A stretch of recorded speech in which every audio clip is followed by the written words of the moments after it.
Now let's go around the world where we look at China's footprint on the globe. Starting with CNTV, they've got a story. Leading Chinese observers say a lot more work is needed to bring North Korea back to the negotiating table with South Korea and the US. North Korea has unveiled a list of conditions for talks with the United States and South Korea. The conditions include an end to what Pyongyang calls nuclear war games. The North is also demanding a full apology for what it calls US aggression. Zhang Lianggui is an expert on Korean Peninsula affairs. Zhang says that none of the related parties are actually ready to settle the dispute via talks. He says both South Korea and the US say they are prepared to talk to the North, but also listed conditions that could be rejected.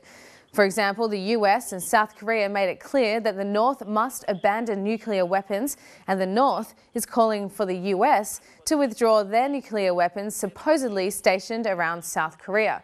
So things are in a deadlock at the moment, he says. Piao Zhenyi with the Chinese Academy of Social Sciences says any future overtures will need to be adjusted if any headway is to be made. Piao says the South Korean government has contradicting takes on the North. In some cases, it says the North is open to talks. In others, it says the North rejects talks. So he says it is necessary for the government to unify its stance. He also says that the decisions of the US government and Russia also weigh heavily. The South Korean side has rejected the new North Korean conditions as illogical. The US says it is willing to talk with Pyongyang as long as it lives up to the previous disarmament agreements. The Chinese government says China hopes talks can be held as soon as possible.